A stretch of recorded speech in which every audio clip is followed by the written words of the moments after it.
Is Fury a Jedi Master? Chapter 5. How on earth did somebody even manage this?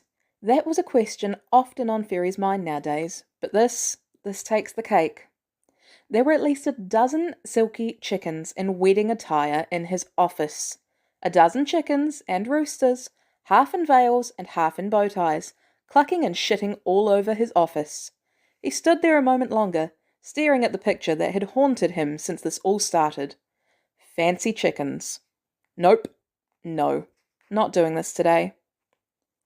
Maria Hill was having a strange day. Not in the same way that her whole week had been strange, though that was still happening. No, today was strange because Nick Fury had walked into her office and told her he was taking the day off. For possibly the first time ever, Nicholas motherfucking Fury was taking the day off. This has to mean the end is near. Maria is tempted to take the day off herself, just to spend the end of the world with the love of her life, Nat, but Fury has asked her to hold down the fort. He'd been so grateful when she accepted, going on about how much he appreciated her loyalty and that she was the only one he could trust, that Maria was starting to worry about his mental health. The worry only increased when she went to leave him his week's report, and she found a mass wedding of poultry in his office.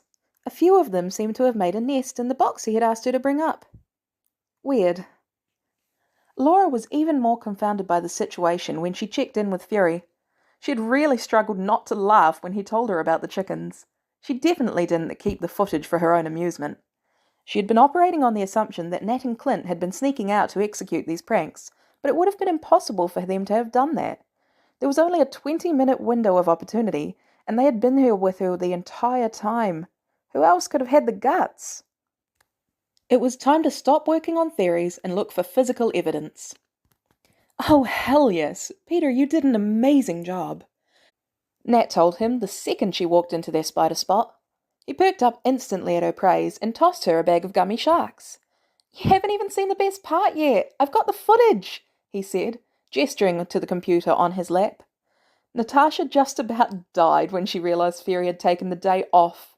She would cherish the memory of his chicken-filled office for the rest of her life, and Maria's reactions had been priceless. But now it was time for Phase 3.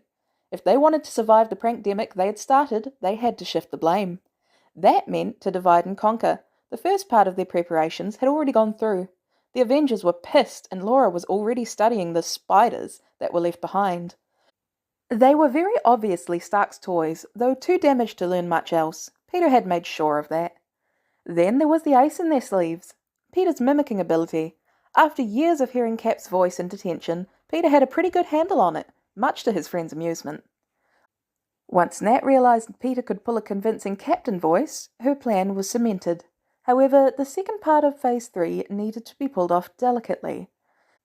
She had planted a small speaker on him before the breakfast fiasco, and he would probably be warming up for his morning exercise right about now. Steve had grown accustomed to some of the comforts of the 21st century, like the ability to listen to music while working out. One of the most important aspects of their plan was that the Avengers would be pissed off. Therefore, Tony was going to have Friday checking for any suspicious activity in the building. Luckily, they had already disabled Friday in their Spidey spot. Thanks, Ned. So Friday would be listening, but Steve would be deafened by his earbuds. So that meant that they could incriminate him by having Peter's Cap voice play through the speaker, and Tony would have proof of guilt by lunch. Perfect plan? Now to execute it. Laura was sure now it had to be Stark doing this. In a way it made sense. He was never a fan of S.H.I.E.L.D. or Fury, and he is pretty immature. She thought these pranks would require more skills to execute, but maybe he only needed his fancy tech. He went too far when he scared that poor kid, though, so Laura was going to put a stop to his game.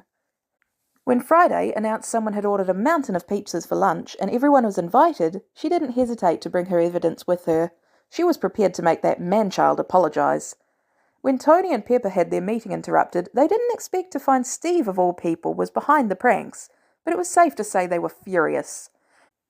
Pepper decided this had to be dealt with immediately, and the easiest way to get everyone together at once was with food.